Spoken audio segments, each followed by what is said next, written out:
And we are live. All right. Friday morning. Good morning. Okay. It's been time for Harav Levi. Just came in. Man, Daf Lamed base. Today's Daf Lamed Ches. We're starting from Daf Lamed base. 3 lines from the bottom. Says the Gemara, Ashkechinu Shmuel leTalmidei de Rav. We're live to share. and old references to Ashkechinu Shmuel leTalmidei de Rav. Lamed Zayin with the base on the bottom. Shmuel, the famous Rav and Shmuel throughout Shas. Shmuel bumps into the Talmidim of Rav. Omar Lahu, my Omar Rav Usumenes. Tell me please what Rav, the one that I'm mechulek with 90% of the time in Shas, what does he have to say in the Halacha Mesukanos? Omar le, Hochi Omar Rav. Goya, a cow that's mooing, v'tilo rei, and bathroom. Waste the kishkisho ba'ozno, or she moved her ear. Harei ze pirkus. When it comes a sign of life to see whether or not this animal made it through shechita alive, if she can move its ear, you see from the Gemara that moving the ear is pretty difficult. It's not like a moving of the tail. It's a whole nother level. And Fine motor together. I can't move my ear. Exactly. Boring observation. Thank you.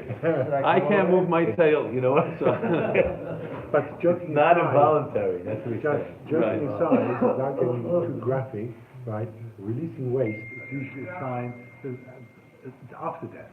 okay, so that we're going to see in a second. Exactly your point. Releasing waste. There's 2 types of releasing waste. We're going to get into detail. Be'ezer Hashem. Omar Lahu. It's Tzricha la'abo. Abba is the way he called Rav, a lashon chiba, like a father. It's Tzricha la'abo le'izuzei unei. Does he really require moving of the ear?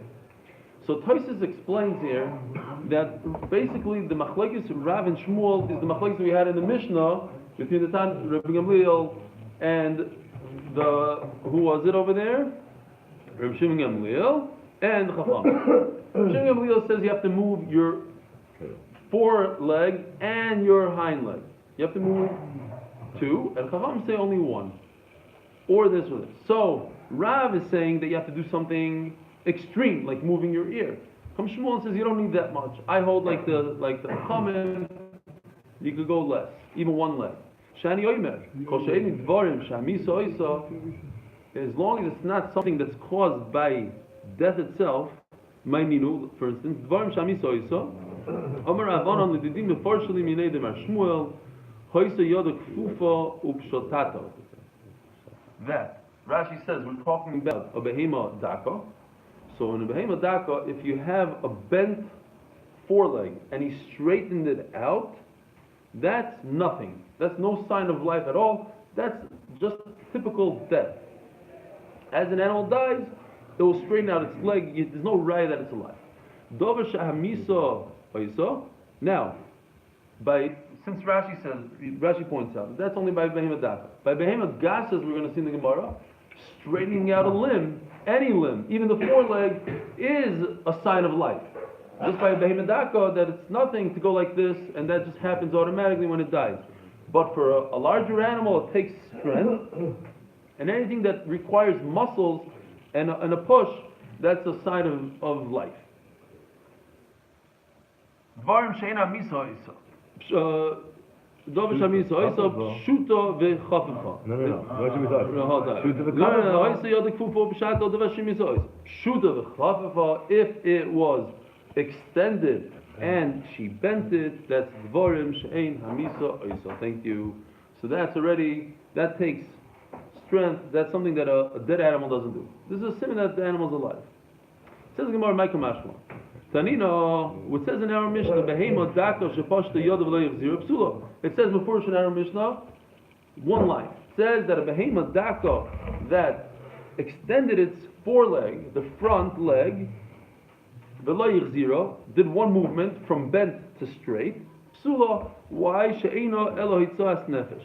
Now, we can infer from that, we can make a simple deal, koich zero kshero, meaning that bending l'chayra is a sign of life.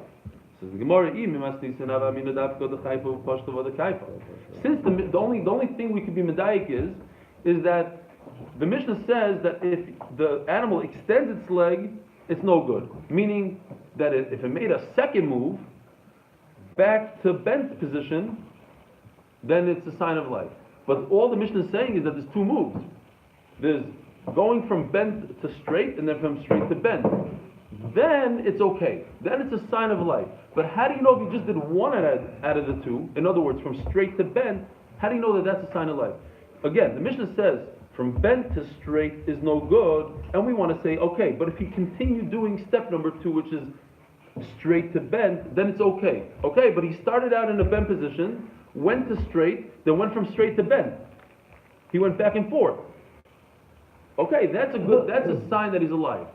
How do I know that if the animal is already in a straight position and just did one move, not a back and forth move, but just did one move? It was a very strong one move, but it was one move.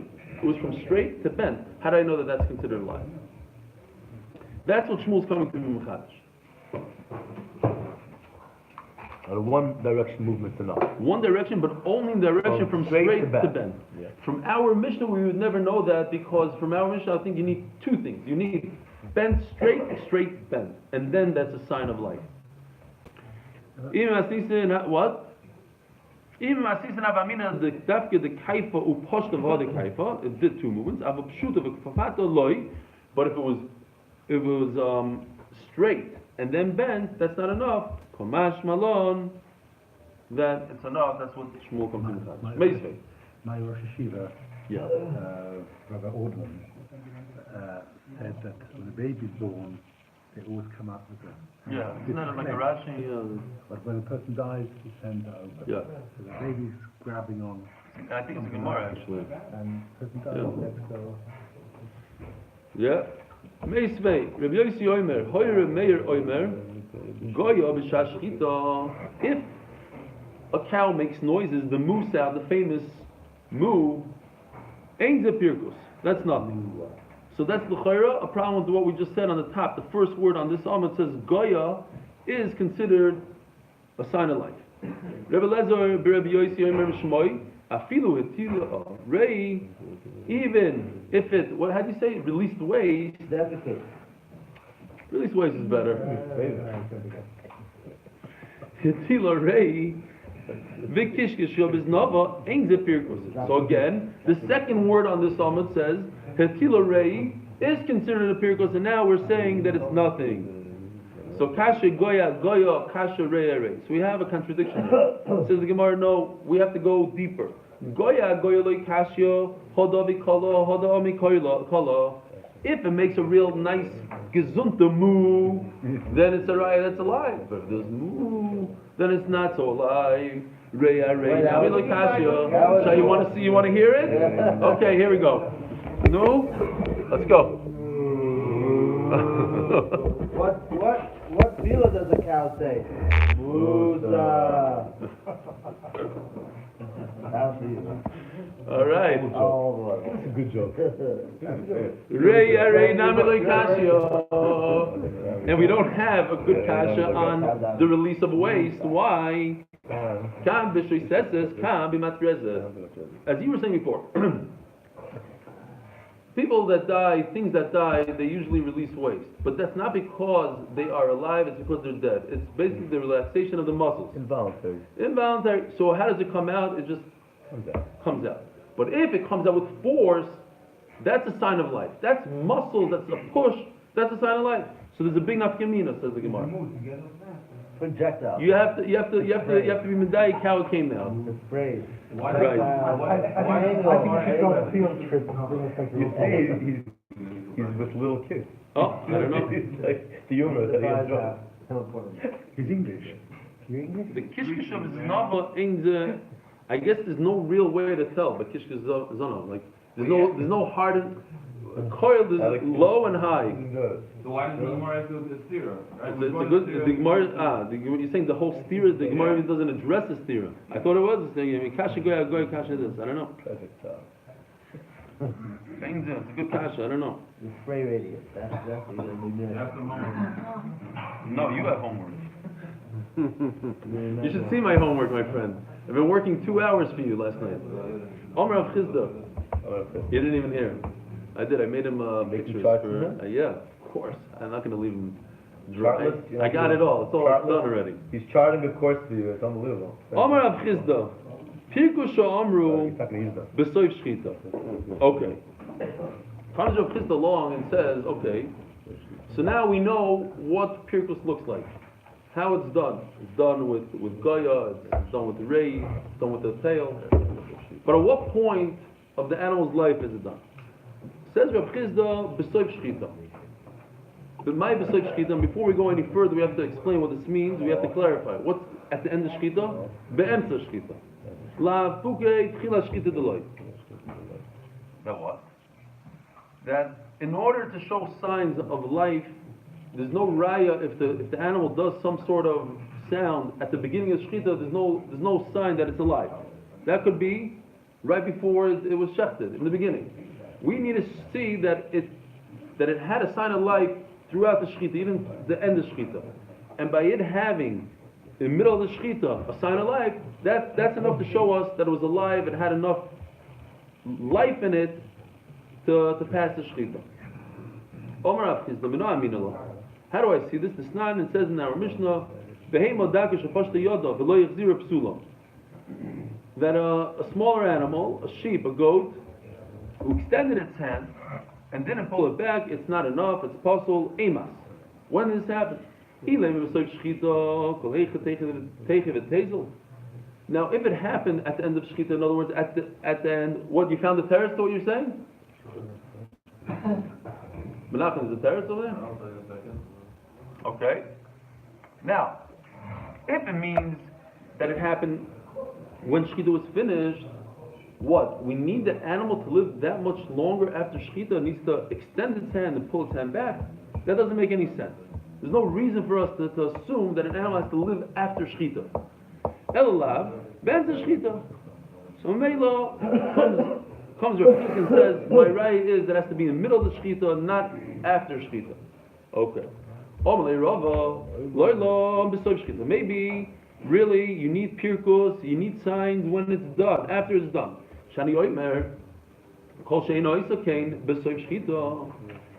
If it cannot do this at the end of Shechita, in other words, it can only go to a straight position, it can only go one way, from bent to straight.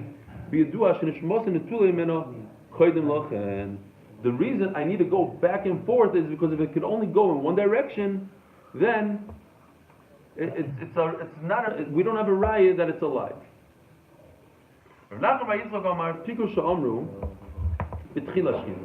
Nachman says that the signs that we're talking about is even in the beginning of Shechita. And he comes up with a beautiful raya from our Mishnah. I'll prove it to you. This Nanan says in our Mishnah we learned yesterday. If one shechted an animal at night and he couldn't see whether or not the animal is a mesukenes or not, so what's his raya? He'll go the next day and look in the walls and see that they're full of blood. And we said, then on the spot, that the walls don't mean the walls of the house, it means the walls of the shechita. And he brings it right over here. I took it from here. Why? How do you know that if it's full of blood, it's kosher shezinka? That's proof that it forcefully let out blood. Ukemidas Rabbi Eliezer. Oh, when? That's the question here. He's trying to prove that pirkus and zinka that the Mishnah brings, the spurting of blood, the spritz of the blood, is in the beginning. Also in the beginning. Why? Kemidas Rabbi Eliezer.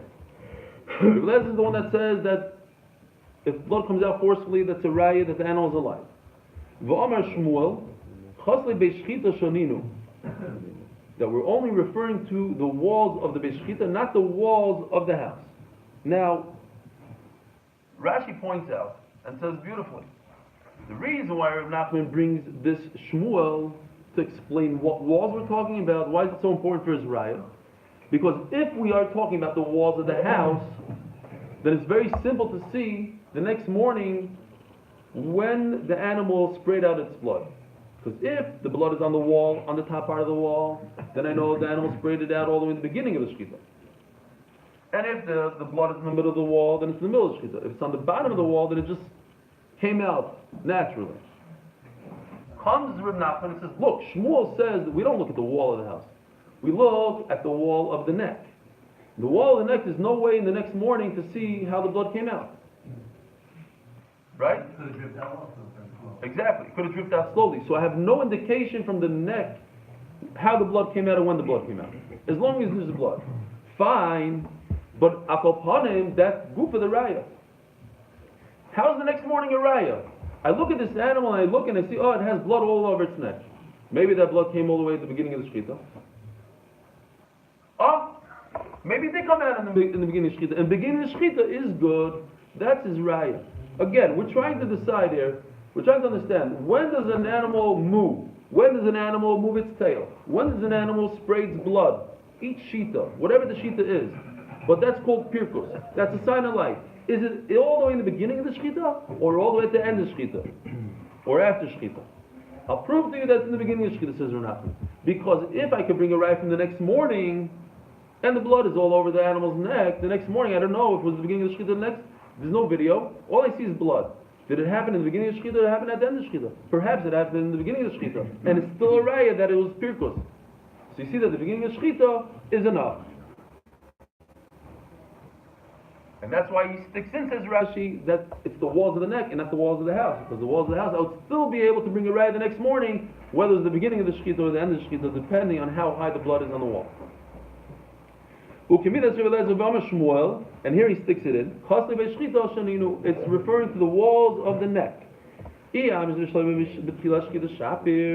all makes sense if I could prove pirkus, I could prove life, vitality of life from the beginning of shkita, that's great. But if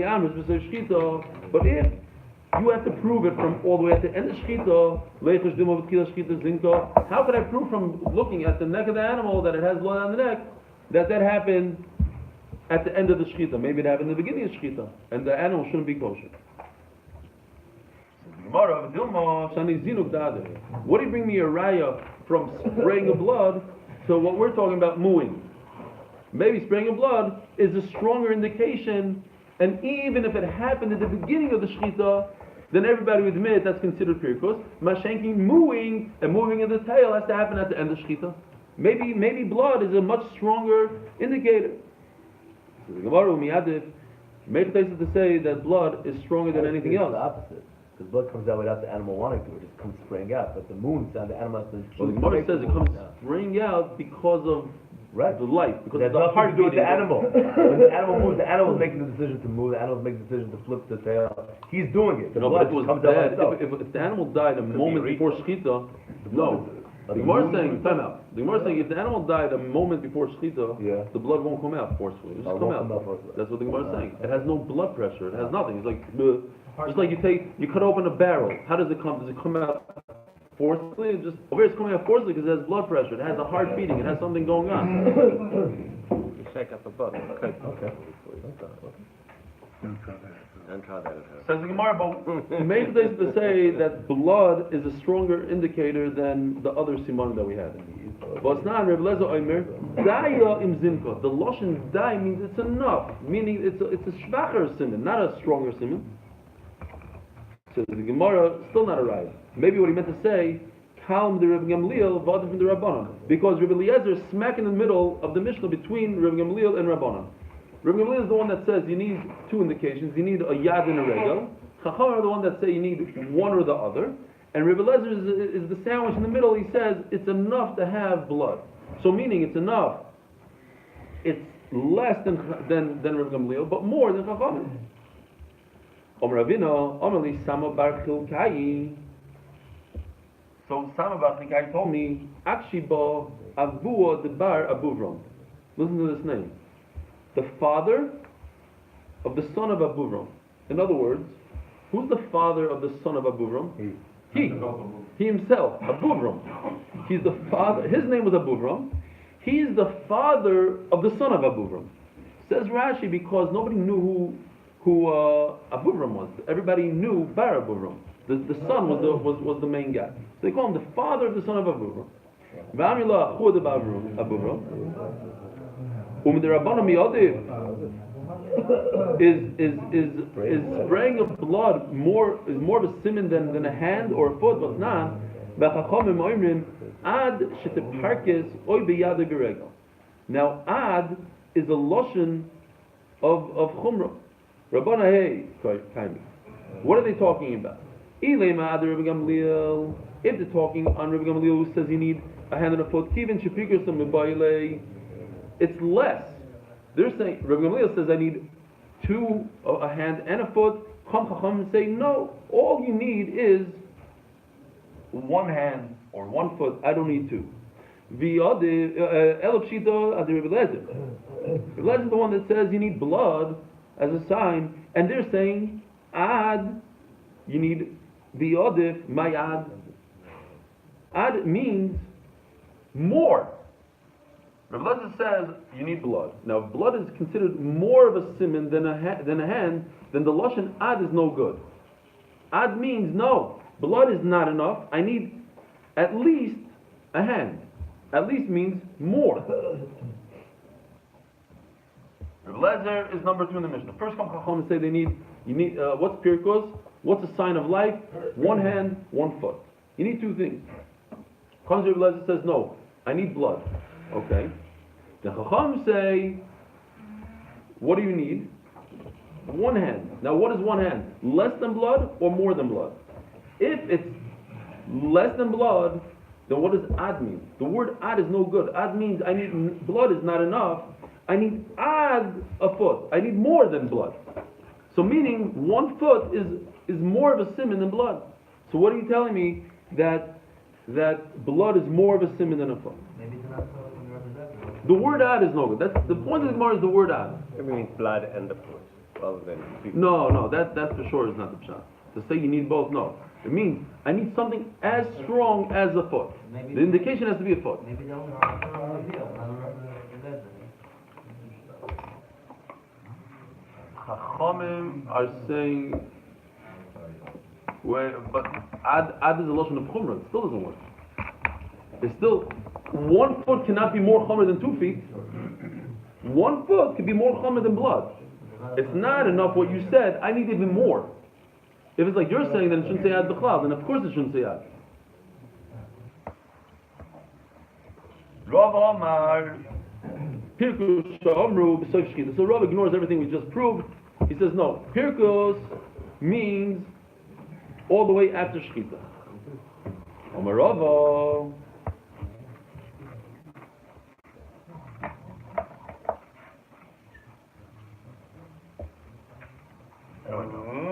Okay. Amar Rava mina minalo l'sanyo shor oy kesef. So this is the pasuk. Everybody knows this pasuk. We learn it on Yom Tov. When we learn it? Shor oy kesef oy ei ki voled voy yoshivas yom tafas yom. When you read it. First day Pesach. 3 times a year we read it.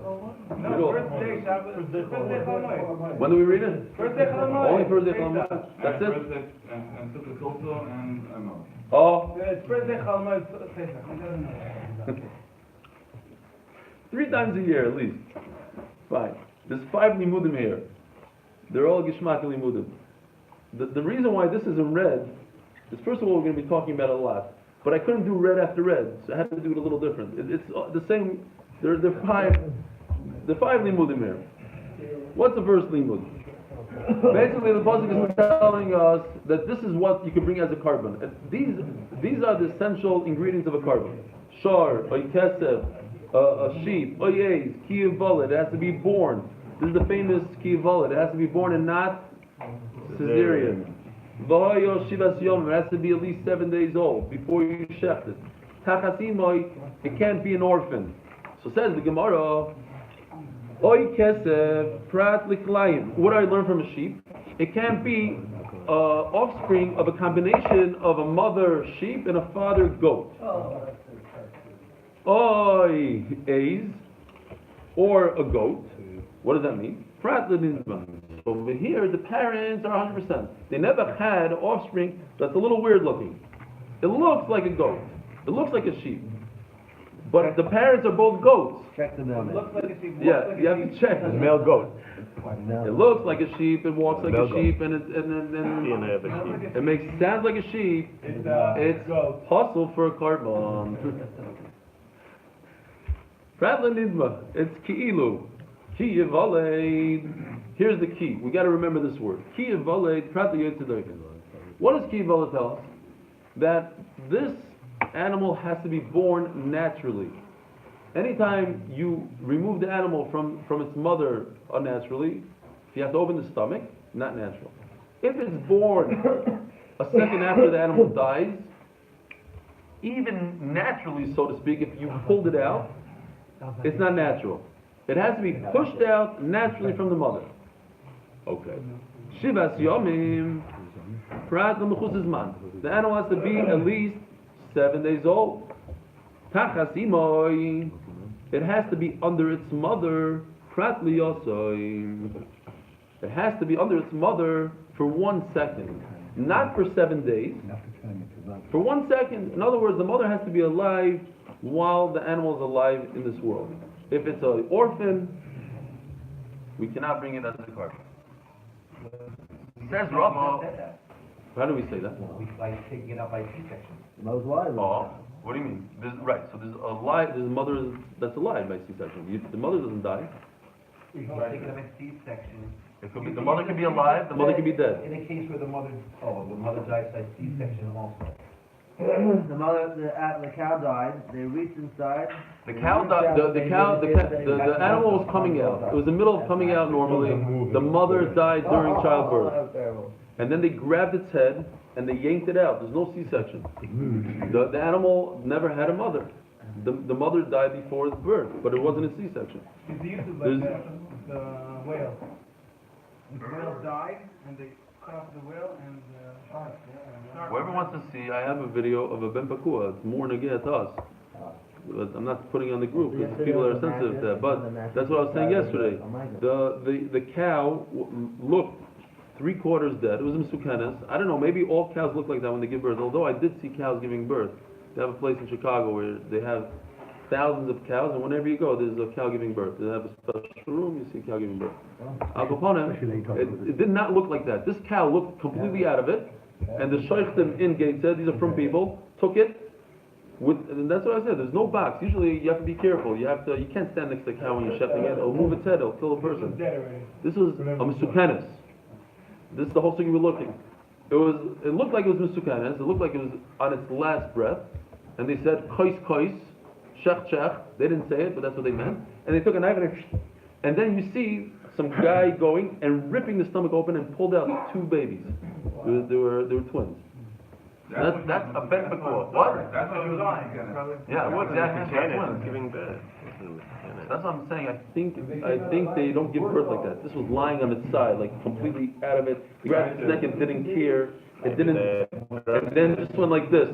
It did from the bent position to the straight position.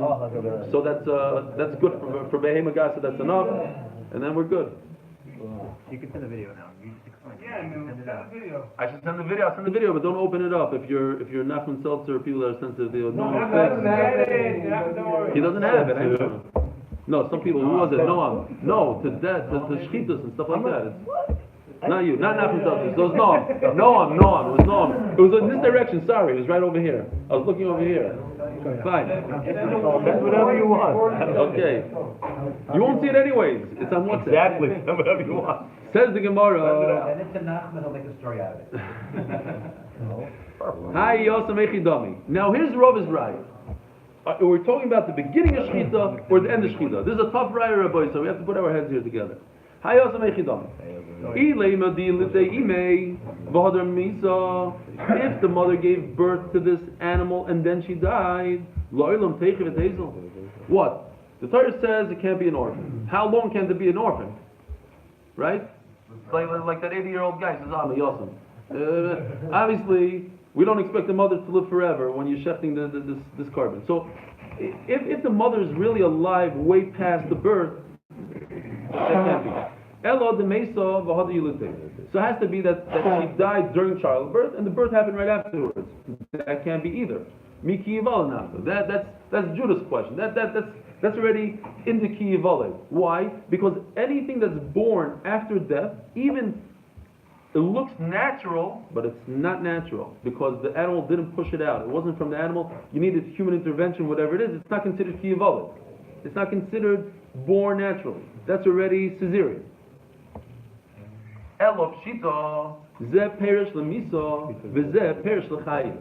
It has to be that it happened at the same time. As the animal was born, the mother died. And Rashi points out here that makes a lot of sense in the word tachas imoy. Tachas is like a chalipin. Like, instead of the mother. As the mother expired, Uba Shemesh V'Zarach HaShemesh. One came in, one came out. Smashes the baby.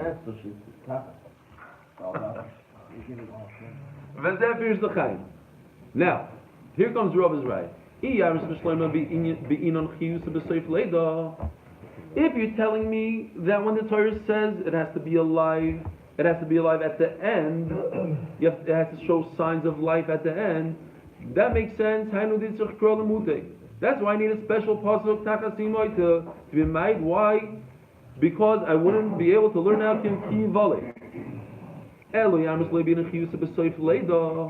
But if I'm saying that when the Torah says it has to be alive, it doesn't have to be all the way at the end, as long as that's during or right before.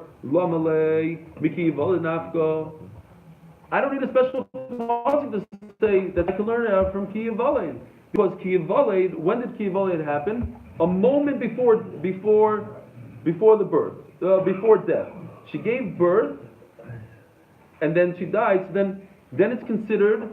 Then I can learn out that it had a mother while the mother was alive. Why do I need takasimoy? Takasimoy only makes sense if the animal has to be alive after death, so to speak. It has to be alive one moment after.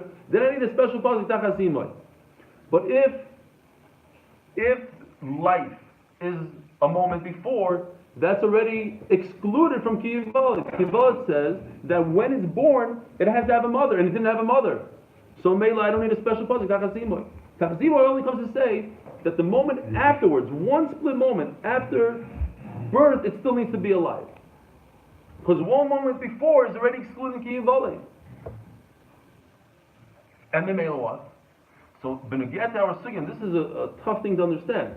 In our sugya also, when the animal does pirkus and it needs to show signs of life, it has to be a moment after the shechita. Not in the beginning of the shechita, but by soif shechita, which is a moment after. If we say that tach imoy, then why do we need ki yivale? Because it's alive. Sometimes it's alive. Sometimes the mother's completely alive, like humans. We do C-sections, Yeah. stitch it back up, and the mother goes home. And after peeking, this animal is no good for a carbon. Nothing to do with death. Sometimes it's, Rashi says, sometimes it's alive, sometimes it's dead. When you have a cesarean, not always is it dead. Omar Rava, Hilchas Soki Homas Nisa. The halach is like this brayso. Behema daka shepashta yoda v'lo yachzir psula. This is exactly like in our Mishnah, that a behema daka that just extends its hand from bent to straight is pasul. B'medvar amurim b'yad. That's only the foreleg of a beregel, the hind leg. Bein pashta v'lo kefafa, bein kefafa v'lo pashta kshera. So here comes the Bryson says that if you have the hind leg moving, it doesn't matter what direction, that's enough of a sign that it's alive, maybe because it's a much bigger limb, so it takes more power. B'medvar mamurim b'daka, ava begaso, bein b'yad, bein b'regel, even the foreleg, even the front leg, bein pashta, even just extending it by a big animal, by a large animal, extending the leg, bein pashta like fafa, bein fafa like pashta, Kshera, Ve'oif, and a bird. Afilu le'rifrif. Elo gapoy, even if it just ruffled its feather, ve'le'kishkish elos navoi, or just moved its tail, harei zepirkus. As the Gemara Michael Mashmallah. Kulu tanini. All this we can infer from our Mishnah. Rashi says our Mishnah is Stam Mishnah, so the halach is like our Mishnah. So what are we machadish? Why? What does it say in our Mishnah? By a small animal that extended its leg from a bent position to a straight position, it's possible. That's our Mishnah. So we could be medayik from that. Yad in regel loy. That's dafka by the foreleg, but the back leg is considered a simon. Daka in gasaloi. And we can also infer from the fact that the Mishnah says we're talking about a behemoth daka, only a sheep, but a cow, it would be a simon. So Mela, what did Rava add? Rava added, seems like almost nothing. Says, Mari, you're right. He only added the last part. Oy v'tzrichale, the loitnan, our Mishnah doesn't talk about a bird. So a bird, as long as it moves its feather, that's enough. Says the Mishnah, we have a halacha. We learned in Avodah Zarah that if you shecht an animal for Avodah Zarah, the shoichet goes and shechts for the Avodah Zarah, that's 100% possible, that's no good. Now, but what if you shecht it for a guy that worships Avodah Zarah? It's not a brow. Who's piece of kshira? The animal is One question. Can you check? I'll tell you in a second here. The Rebbe Eliezer Poisel. Rebbe Eliezer says no. Why? Because Rebbe Eliezer comes with the chiddush and he says that the owner has the right to make his animal Avodah Zarah while the Jew is shechting. The Jew doesn't believe in that. Usually, How can the guy have a kavanah on the animal? Because it's his animal. Oh, it's his animal? It's his animal. But that's also a big problem. how could a owner have kavanah on his animal? What about in the Beis Hamikdash when a kohen does pigol? Could the owner have pigol? So that's exactly our sugi here. Yes, according to these mandarmim, yes, a owner could have a machshava on his own animal even as though he's not doing the avodah. Amar Rebbe Eliezer, afilu shachta le'echol loy v'gechavim. Even says Rashi, if the guy sold the entire animal to the Jew and he left himself mechatzar kavod shelo psula. He only left himself a small part of the diaphragm, part of the liver. That's it. It's puzzle.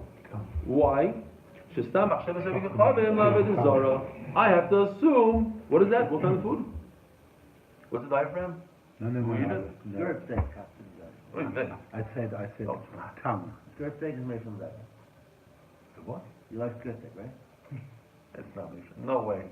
So what's covered? It has to do with the liver. Covers the liver. Yeah, but they translate it as diaphragm. The layer above the liver. Comes Rabbi Yossi and says, listen, no, it doesn't work what you're saying. In the Beis HaMikdash, where I could have a machshava, I could do pigul. It only goes by the kohen. Only the kohen could have the machshava. But by a chullin animal, stam animal at home, that the machshava doesn't work, and the Gemara is going to explain why it doesn't work. What does it mean it doesn't work? We just said it does work. I can make it into Avodah Zarah. That the Gemara is going to address. And it did. So certainly, the owner should not have power to do anything. Says the Gemara, Hanitanoi. However, the first two Tanoim in our Mishnah, the Tanakama Rebbe Eliezer, they hold this Lu, the Rebbe Eliezer, Rebbe Yossi, the Sanyo, Rebbe Eliezer, Rebbe Yossi, Shamati, Shabaylam, and Fagli.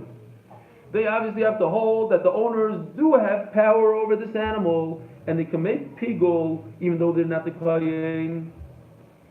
Miu. So then, what's the machlokes in between the Tanakama and Rebbe Eliezer? They both hold that the owner has power over the animal, but the machlokes is, according to this part, Ishaminu Tanakama Sovar Ishaminu Dechoshev in Eloi Loi. We have to hear specifically from the guy that he wants to do Avodah Zarah. If we don't hear from him that it's Avodah Zarah, there's no reason to believe that's Avodah Zarah. Stam Achshav is Avodah Zarah. Lo Yamrina. Even though we don't hear from the guy anything, Stam Achshav is Avodah Zarah. Amrina. So we have machlokes in the ratio whether or not a guy usually intends for Avodah Zarah. But if he intends for Avodah Zarah, even the Tanakama holds he has the right to make his own korban, his own animal Avodah Zarah, even though he's not doing the shechita. It has nothing to do with the person performing the shechita. It has to do even the person doing shchita, but certainly also the owner could do it. Why not? That's what the Tanakh and Rabbi Eliezer hold. But also Rabbi Yossi L'meimar, Rabbi Yossi in our Mishnah holds like Judah. He says no. Even though he had kavana, doesn't make any sense. This guy Reuben is doing shchita. Shimon is having a machshava. How does his machshava affect his shchita? Another pshat is This machshava is at the Meiser or before he gives it, after? probably during. As he's shechting, he thinks to himself, this shchita is for my desire. We're talking about a long shchita. Yeah. I don't want to get into it because I had a little bit of difficulty today with the long shechita and how the Gemara says if there's a pirkus in the middle of the shechita, it's a sign that he's still alive by the end of the shechita. What if it's a 5-hour shechita? I don't understand how that works exactly. Okay. Before he gave it to him, he didn't have the machshava. It won't work. It won't work. I mean, you can make. Making your whole animal of a desire. That could be a problem. Oh, he's part of it. That's done. Zikri Mason. Well, he's part of it. He's the liver. What? Retaining. He's retaining No, the but liver. He's retaining The liver. Yeah, but if he retains the liver, he's just asking, if he made it into Avodah Zarah before the shkita started, l'chayr, then it doesn't even start. If we know that he did that, why not? Then it's Avodah Zarah. We paskin that the Choshen does not have to say it out loud, his intention. Otherwise, how does Yain Nisa? Oh. Then we wouldn't have a Shiloh here at all. Because it says, we don't know what he's saying. Over here it says Mefurish, we don't know what he's saying. He's doing the action. He's doing the action there. Yeah, the Yid is doing that. This is Mefurish right over here. Because if he said it Mefurish, then there wouldn't be Machlokes in the Tam and Rebbe Lezer. They would all agree that's Avodah Zarah. If it doesn't say, then according to the... It has to be a didn't say. Okay, but according to one man donor, Yeah. it's not. No, Right. it's only because we don't That's not assume it. because we assume that he didn't do it. But if we assume that he did do it, even Machshava would work. You hold Machshava work. Yeah, 2 minutes. Even if we heard that he meant Tanakama Sovar Kamrin Zemachash Zoy Vedanami Bifnim Al Chutzloi. So Tanakama and Rebbe, do we say this only in the Beis Hamikdash or do we say this everywhere? Chutz Mifnim Lo Yalpina. I don't learn in the Beis Hamikdash. I agree with you that a guy could make his, or the owner can make his carbon Avodah Zarah. Pigel. Also, Rebbe Eliezer Meimar Yalpin and Chutz Mifnim. Rebbe Eliezer says, yes, but I could extend that even to outside of the Beis Hamikdash. Also, Rebbe Eliezer Meimar, and then the third sheet that comes along, Afilu Bifnim Nami, even inside the Beis Hamikdash, it doesn't work. The owner cannot make it pigel while the kohen is shechting. Zemachashiv. Zeoivet lo yamino. Have a wonderful Shabbos. What time is Shir Matzah Shabbos, Rabbi Isai? 7 o'clock. 7 o'clock.